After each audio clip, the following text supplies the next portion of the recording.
The laptop screen shattered the silence of the old stone villa like a thunderclap from the Atlantic, its glow casting jagged shadows across the terracotta floors.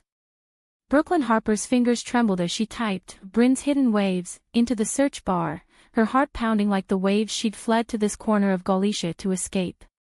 What popped up wasn't just a channel, it was her daughter's soul, raw and unfiltered, spilling secrets that clawed at the walls Brooklyn had built around their fragile new life. She'd found it by accident, really. Brinley, her 17-year-old shadow, had left the family computer unlocked in the sunroom that afternoon, the one with the ocean view that always smelled of salt and wild rosemary. Brooklyn had meant to check emails about her freelance editing gigs, anything to keep the bills paid in this expat haven they'd called home for 2 years. But there it was, bookmarked in the browser, a thumbnail of Brinley, her quiet girl with the chestnut waves and eyes like sea glass, smiling shyly into a webcam against a backdrop of crashing surf. The video title, Why I Can't Tell Mom I'm in Love. Brooklyn's breath hitched. Love? Her Brinley, who barely spoke at dinner, who sketched in notebooks instead of chasing boys at the local American school in Santiago de Compostela. She clicked play, and the room spun. Hey, waves, Brinley's voice filtered through the speakers, soft but steady, like the tide pulling in at low light. She was perched on a rock by the Rias Baixas coastline, the wind tugging at her hoodie, her face half-lit by the setting sun. It's me again. Day 47 of hiding. I kissed her today. Elena. God, it felt like coming home after being lost forever. But Mom. She wouldn't get it. She's still mourning Dad, building these walls higher than the cliffs here. What if she hates me for this? Brooklyn slammed the laptop shut, but the words echoed. Mourning Dad, hell, they all were. Jack Harper, her husband of 20 years, gone in a flash of screeching tires on a rain-slicked highway outside Boston. One moment he was the rock of their world, the next a ghost haunting their dreams. Brooklyn had packed them up, sold the brownstone in Beacon Hill, and dragged Brinley across the Atlantic to this forgotten stretch of Spain's west coast. A fresh start, she'd said, voice cracking over sangria at the airport bar. Waves to wash away the pain. But pain didn't wash away. It pooled, dark and insistent, in the corners of their rented villa, El Viento. They called it the Wind House, because the gales from Finisterre rattled the shutters like accusatory fingers. Brooklyn threw herself into work, editing manuscripts for indie authors back stateside, her days blurring into nights of chamomile tea and unanswered calls from old friends. Brinley. She withdrew. The girl who'd once lit up soccer fields and debate clubs became a whisper, padding through the house in oversized sweaters, her laughter a relic. Now, this. A YouTube channel with 2,000 subscribers, strangers who knew her daughter better than she did. Brooklyn reopened the laptop, her editor's instincts kicking in despite the ache in her chest. She binge-watched, each video a gut punch. The channel had started 6 months in, right after they'd settled. Early ones were vlogs, Brinley hiking the coastal paths, pointing out tide pools teeming with anemones, her voice tentative. We're in Galicia now, where the world ends, or begins, depending on who you ask. Mom says it's healing. I say it's hiding.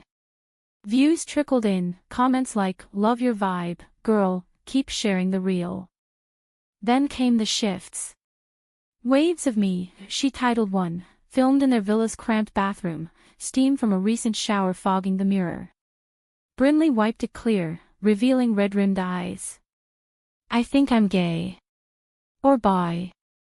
Or something. I kissed a girl at school today. Not on purpose. It just happened, like breathing. And it scared me shitless. Moms all focus on school, Bryn, but how do you focus when your heart's rewriting the rules? Brooklyn paused, tears blurring the screen. School, the International American School de Compostela, a bubble of expat kids like them, fleeing their own storms. Brinley had mentioned Elena once, offhand, new girl from Barcelona. Artsy. Brooklyn had nodded, distracted by a deadline. Artsy. Not the full story. Video after video peeled back layers. Brinley's crushes, her fears of being the weird American, in a town where everyone knew your abuela's recipe for pulpo o la galega. She talked about Jack, how his death had hollowed her out, left her terrified of loss. Dad would have gotten it. He was the one who said love's not a straight line, it's a goddamn ocean, full of currents you can't predict. Subscribers grew, drawn to her honesty, her playlists of indie folk like Phoebe Bridgers and Julian Baker underscoring the melancholy. But the betrayal stung deepest in the latest upload, time-stamped last night, the confession I can't make. Brinley sat cross-legged on her bed, fairy lights strung like stars behind her, a half-eaten empanada forgotten on the nightstand. I love her, waves. Elena. We've been sneaking out to the lighthouse at Cape Finisterre, watching the sun swallow itself into the sea. Last week, she gave me this. She held up a silver bracelet, delicate waves etched into the links. Said it's like us, endless, unbreakable. But Mom found my journal yesterday. The one with the sketches of Elena's hands. She didn't say anything, just handed it back like it was nothing.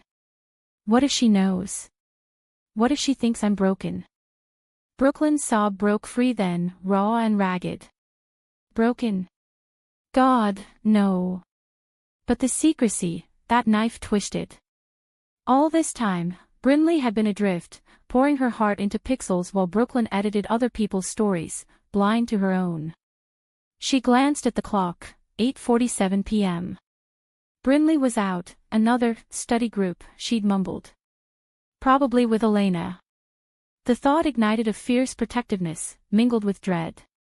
She stood, pacing the villa's narrow hallway, photos of happier times mocking her from the walls, Jack hoisting Brinley on his shoulders at Fenway, the three of them bundled against a Cape Cod nor'easter. They'd come here for rebirth, but Spain's Wild West had only amplified the isolation. The locals were kind, Senora Ruiz next door slipped them fresh percebes from the markets, but the language barrier, the cultural chasm, it all conspired to keep them apart. Even from each other. Brooklyn grabbed her keys, the jangle echoing like a warning. She couldn't wait. The coastal road to the lighthouse twisted like her thoughts, headlights cutting through the fog rolling in from the Atlantic. Finisterre, the end of the world, the Romans called it. Fitting. As she crested the hill, she spotted them, two silhouettes against the stone tower, arms entwined, the sea a black mirror below. She killed the engine, stepping out into the wind that whipped her hair like accusations. Brinley turned first, her face paling under the moon's glow. Elena, slender, with olive skin and a choppy black bob, froze, her hand slipping from Brinley's waist. Mom. Brinley's voice cracked, small as a child's. Brooklyn's throat tightened. We need to talk. Now. The drive back was a tomb. Elena had slipped away with a murmured "Lo siento," vanishing into the night like a dream. Brinley huddled in the passenger seat, arms crossed over the bracelet, silent tears carving tracks down her cheeks. Brooklyn gripped the wheel, words warring in her chest, anger at the lies, grief for the distance, love that burned brighter than the lighthouse beam. Back at El Viento, the villa felt smaller, the walls closing in. Brooklyn flicked on the kitchen light, the bulb humming like a held breath. Why didn't you tell me? Brinley leaned against the counter, eyes downcast. You were gone, Mom. After Dad, you built this shell. Work, walks, wine. I didn't want to crack it. The truth landed like a rogue wave. Brooklyn sank into a chair, the wood creaking under her. I thought I was protecting us. Starting over. Brinley's laugh was bitter, wind chime sharp. Over. We're just further from everything. From you. They talked then, haltingly at first, then in floods. About Jack's laugh, the way he'd dance in the kitchen to Springsteen. About the journal, the sketches Brooklyn hadn't pried into. About Elena, the girl with paint-stained fingers and a laugh like summer storms, who'd seen Brinley's quiet and called it beautiful. I didn't know how to say it, Brinley whispered, finally. That I'm me. Gay. In love. All of it. Brooklyn reached across the table, her hand covering her daughter's. You don't have to hide. Not from me. But as Brinley nodded, relief flickering in her eyes, Brooklyn felt the undercurrent, the videos, the subscribers, the world her girl had built without her. It was a start, but the tide was turning, and not all secrets surfaced gently. Dawn broke over Galicia like a hesitant apology, pink light filtering through the villa's shutters, gilding the salt-streaked windows. Brooklyn hadn't slept, her mind replaying the videos like a looped reel, Brinley's tentative smiles, her whispered confessions to faceless fans. By morning, she'd made coffee, strong, black, the way Jack used to brew it, and left a mug for Brinley outside her door. No note. Just the steam rising like an olive branch. Brinley emerged at noon, hair tousled, the bracelet glinting on her wrist. She paused in the kitchen doorway, assessing. You watched them all. Brooklyn nodded, sliding a plate of tortilla española across the counter, Señora Ruiz's recipe, eggs fluffy with potatoes, a small act of normalcy. Every one. You're incredible, kid. Brave. A flush crept up Brinley's neck, but she sat, picking at the edges. It's easier online. No eyes judging. Just words.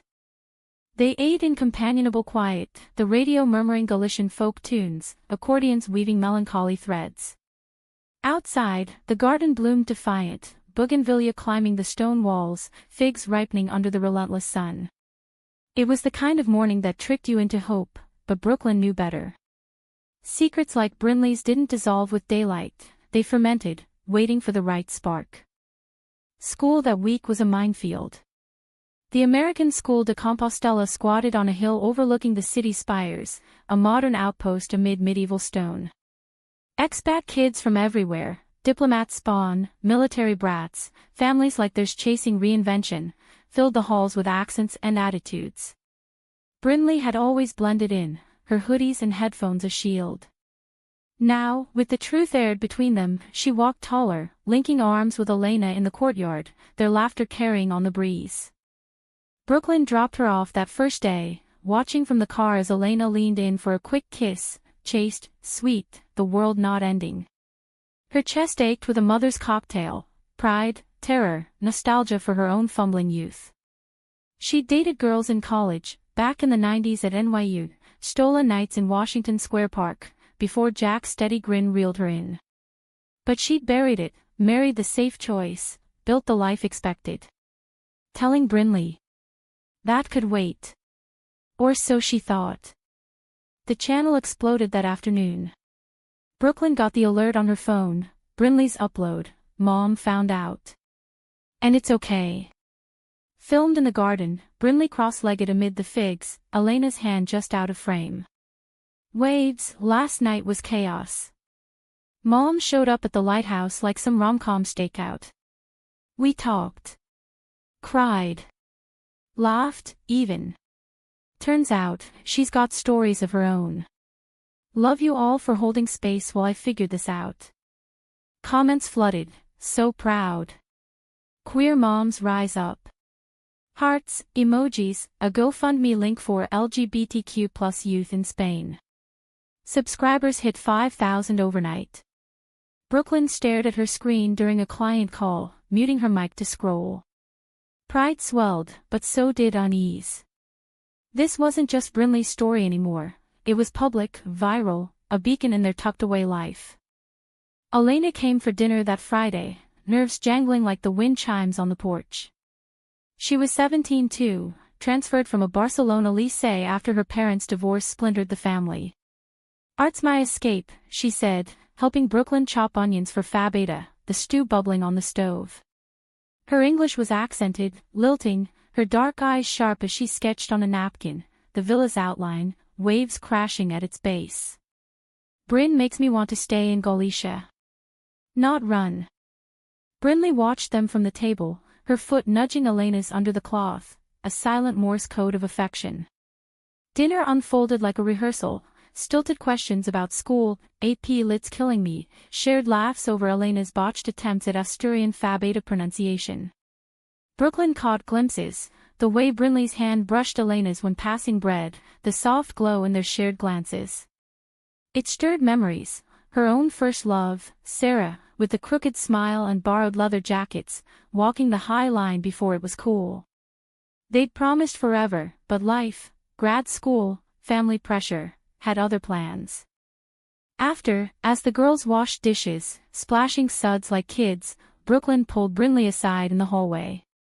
"She's good for you." "Real?" Brinley's eyes lit. "Yeah.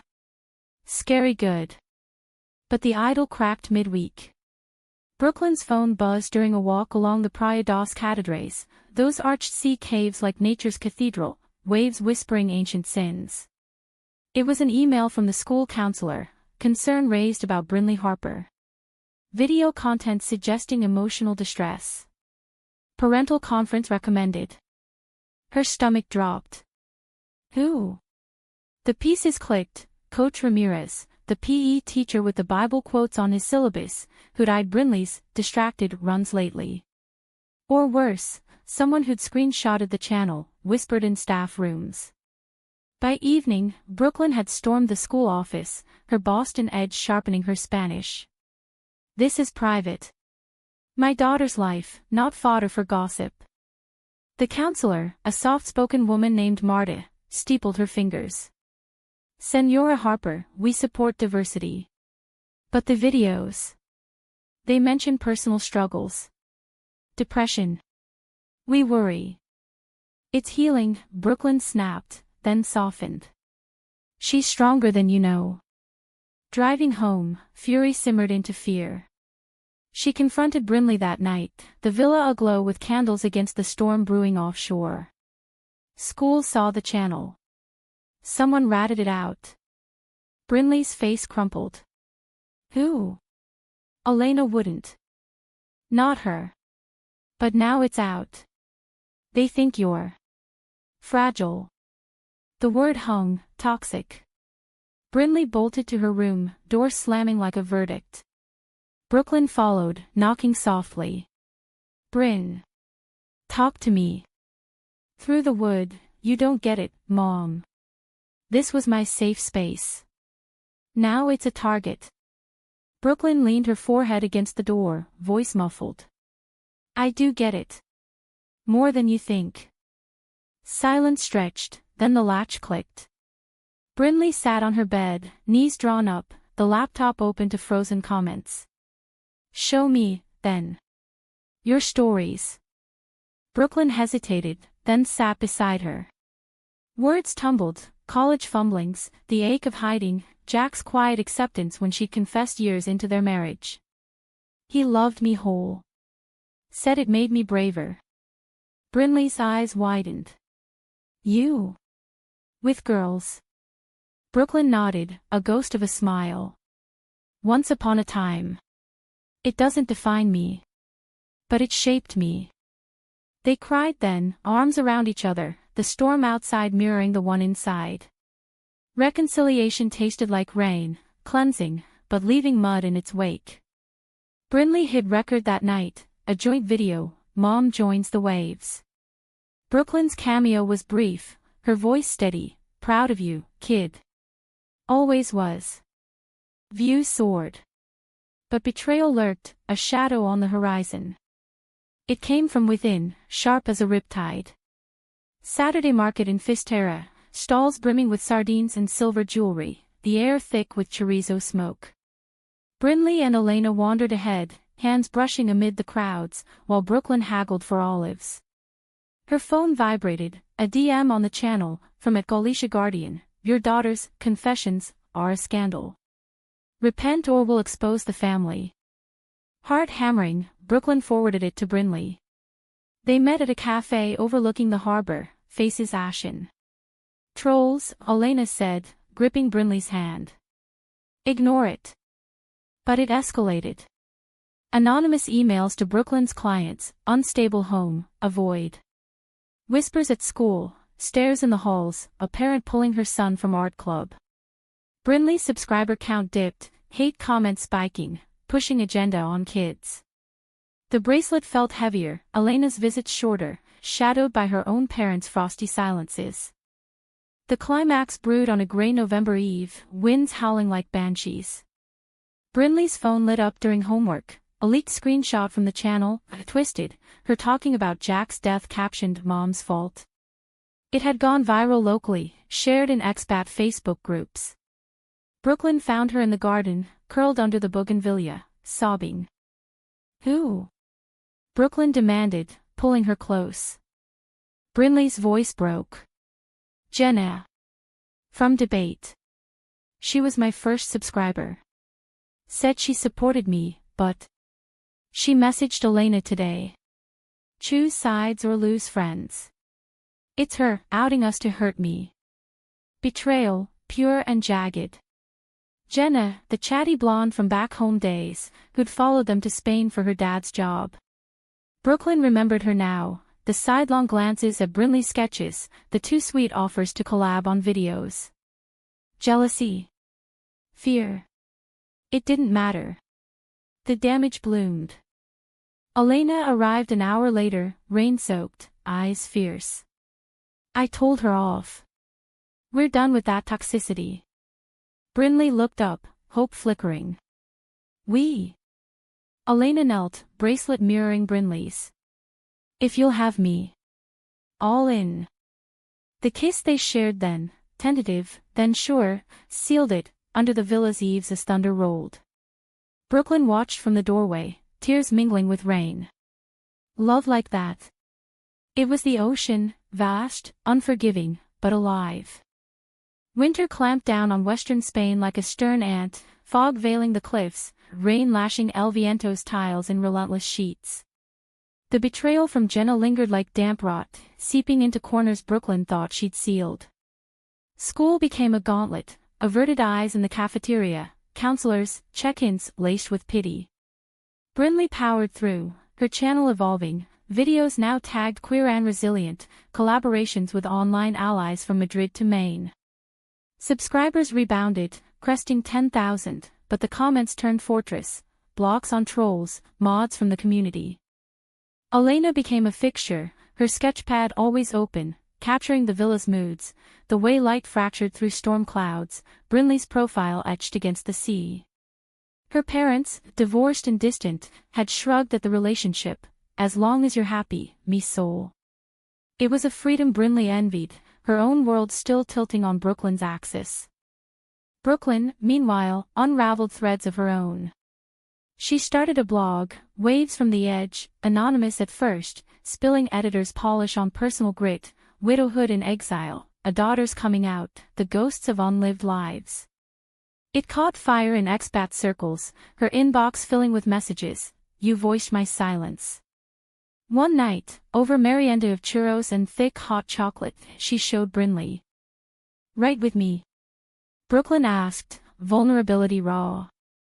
Brinley's grin was sunlight. "Deal. But I picked the playlists." Their joint posts wove mother-daughter tapestries, recipes infused with memory, Jack's clam chowder, Galician twist, essays on grief's nonlinear path, odes to Elena's quiet strength. It mended something, the distance, the unspoken. But conflict simmered beneath, a current pulling at the seams. It surfaced in February, under a rare blue sky, during Carnival.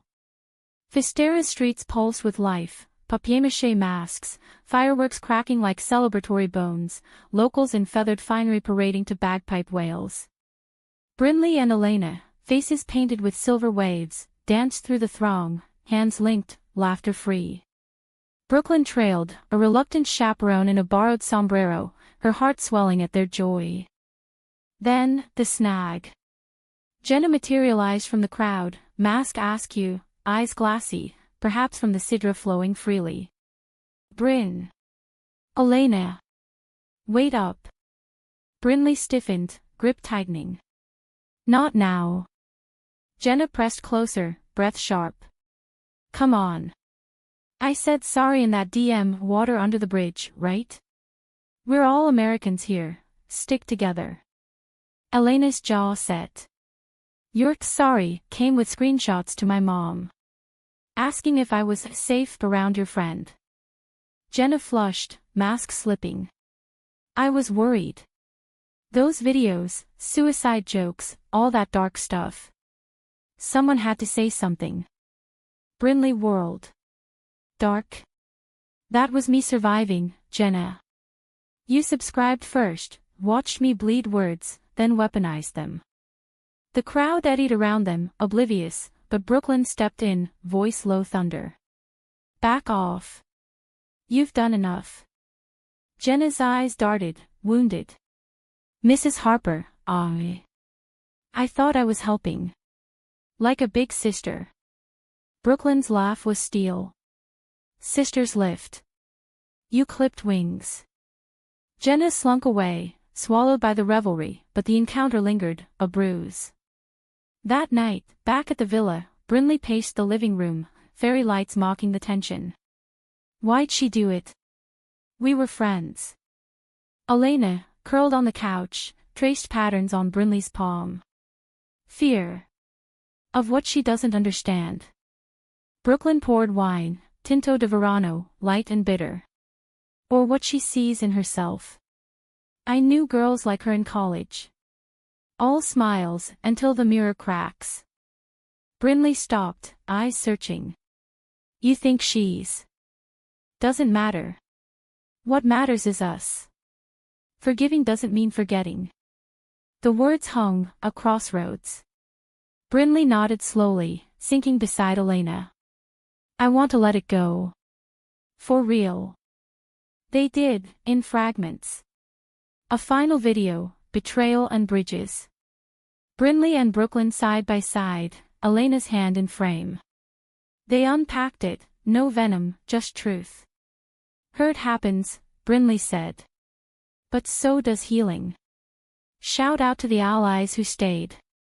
Views hit 1 million, interviews trickling in from podcasts in Portland to queer mags in Barcelona.